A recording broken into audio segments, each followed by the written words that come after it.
अस्सलाम वालेकुम, मैं मलिक राज़ू, आप यूट्यूब चैनल देख रहे हैं।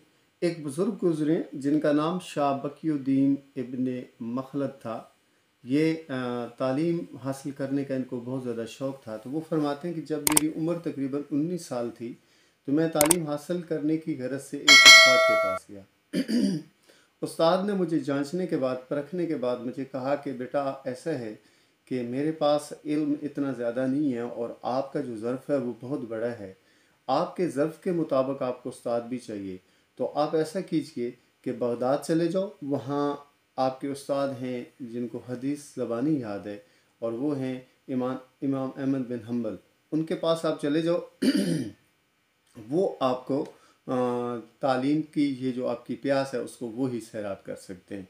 तो उन्होंने अपना इरादा बना दिया, चलें ठीक है, मैं अभी बगदाद चला जाता हूँ और बगदाद में जाकर इंशाअल्लाह ताला मैं तालीम हासिल करूँगा। तो वो जो थे शाह बकीउद्दीन साहब, ये निशापुर से रवाना हुए। वो फरमाते हैं जी कि मेरा इरादा बना कि मैं बहरी जहाज़ से, उस वक्त बहरी जहाज़ का ही दौर था, तो बहरी जहाज़ से सफ़र करूँगा। तो बहरी जहाज़ पे बैठे और बगदाद के लिए रवाना हो गए। तो रास्ते में जब वो समुद्री सफ़र था उनका, तो वो समुद्री तूफ़ान आ गया जिससे उनका जो जहाज़ था उसकी समत जो है ना तब्दील हो गई, क्योंकि वो समुद्री तूफ़ान ही बहुत ज़्यादा तेज़ था। तो जब वो एक किनारे पे पहुँचे तो वो किनारा जो था वो किसी और इलाके का था और जाना इन्होंने बगदाद था। तो जब उतरने के बाद उन्होंने पूछा कि यहाँ से बगदाद कितना सफ़र है। तो लोगों ने उन्हें बताया कि यहाँ से अगर आप पैदल जाएंगे तो आपको तकरीबन महीना डेढ़ महीना लग सकता है बगदाद शरीफ पहुँचने में। तो वो फरमाते हैं जी कि मेरे पास जो है ना वो खाने पीने के लिए भी पैसे नहीं थे, क्योंकि वो तो सारे मेरे रास्ते में ही खर्च हो गए थे। तो मेरे लिए बहुत मुश्किलात हुई। मैं रास्ते से जो है ना वो झाड़ियों और पत्तों पे गुजारा करता, कहीं पे कोई जंगली जो थे खुराक मिलती, मैं उससे गुजारा करता हुआ सफ़र करता हुआ मैं बगदाद शरीफ पहुंचा। तो जब मैं बगदाद पहुंचा तो आगे सामने एक और जो था ना इम्तिहान मेरे सामने था कि उस वक्त बगदाद के ऊपर जो हुक्मरान था उसने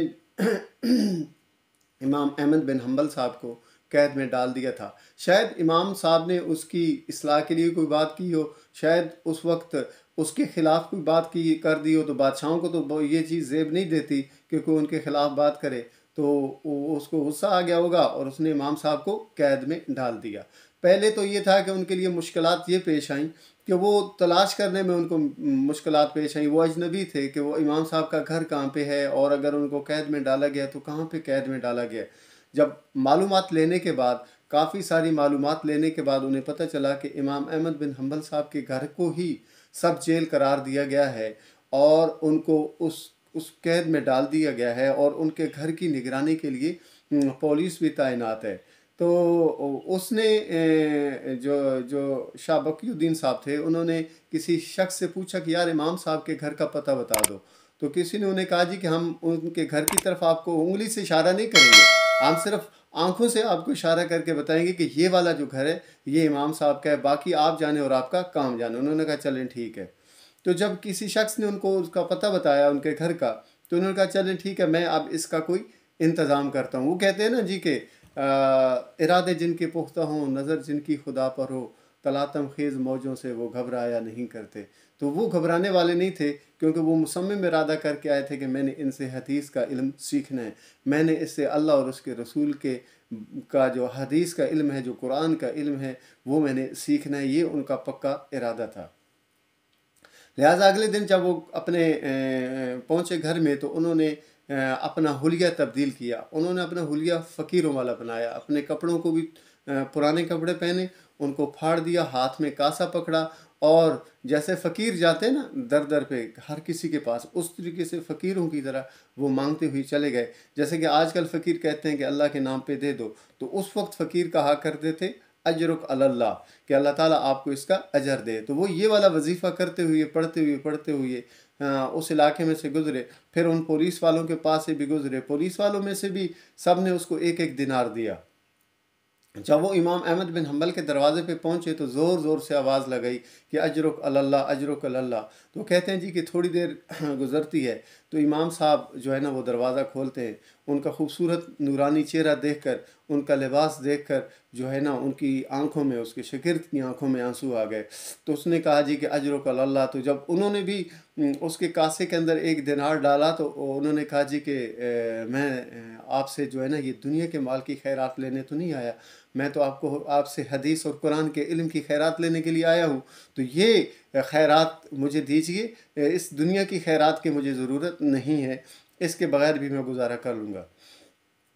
तो उनका इमाम साहब के साथ तय हुआ कि यार यहाँ पर तो बहुत कड़ी निगरानी है, ज़ाहिर बात है, वहाँ पर तो जा नहीं सकते थे तालीम हासिल करने के लिए। तो उनका आपस में तय हुआ कि रोज़ाना मैं इसी तरह फ़कीरों के लिबास में आया करूँगा, आप मुझे रोज़ाना एक हदीस जो है ना वो मुझे आप याद करवा दीजिएगा, बता दीजिएगा, फिर अगले दिन मैं आऊँगा। इस तरीके से सिलसिला चलता रहा पूरा साल। वो फ़कीरों के लिबास में आते इमाम साहब के हुजरा मुबारक में, उनके घर में, और वहाँ से आप हदीस का इल्म सीखते। ये उस वक्त लोगों के पास उस्ताद का भी और तालीम का भी इस कदर शौक़ था और इस कदर कदर थी।